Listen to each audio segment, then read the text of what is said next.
I was taken with the first page. I was emotional. And that's hard to do, to emote emotion off of just a page in a script.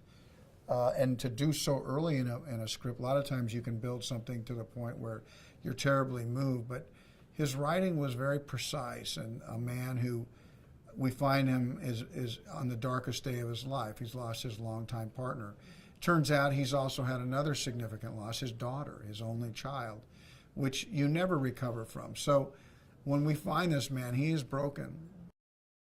Michael keeps us right on its edge, and what happens is this man continues to raise this child only to be confronted by the other half of the family that represents the father that biologically is the father of this child, because to this point he hasn't been involved, so he's really basically a biological father. The daughter has died, and this child has been raised in this home by these two grandparents. Now there's one, and it happens to be me, and my skill set is not great. My love is great, but my skill set's not.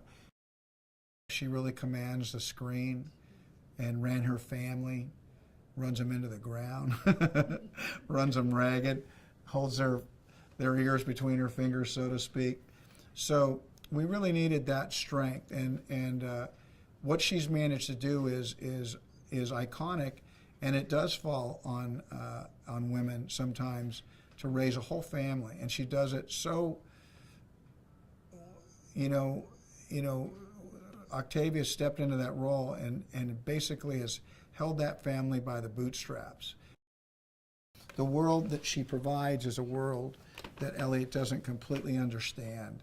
He just is afraid of it. He's afraid of South Central.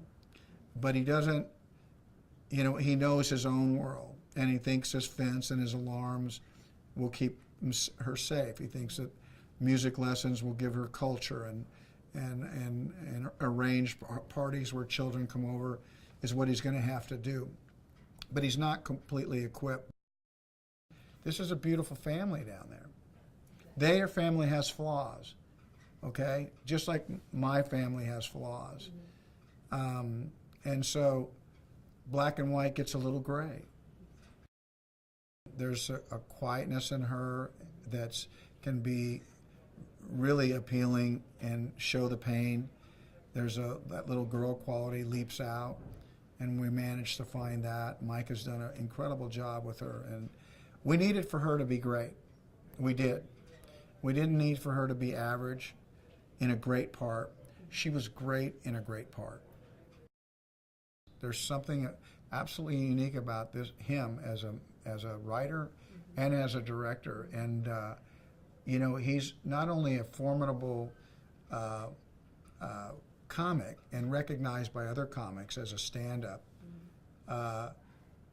he is on the verge of being iconic, if you ask me, because of his ability to actually direct. So he's gone another step above and beyond. This guy has really directed a beautiful movie. He has managed this set, and I think everything that Mike knows came into focus for this movie.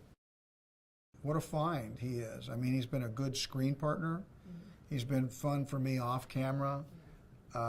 He has a tremendous following in the comedy world, but they're going to be surprised at how really great he is in this movie. And I hope that his base does come to this movie.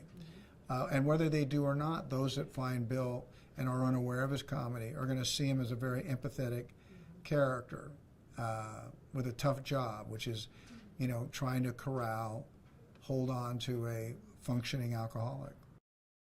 I think that's what can make this movie classic, are these themes where we want to recognize our own love and our own loss. And that Elliot's not a mean guy. Elliot has experienced powerful loss, and he's angry.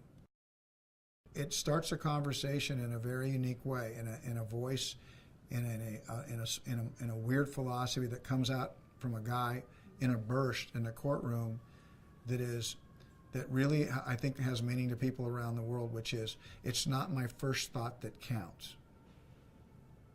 It's my second and my third and my fourth. And those are the thoughts that will define me as somebody who's tolerant or somebody who is ignorant or worse, a racist.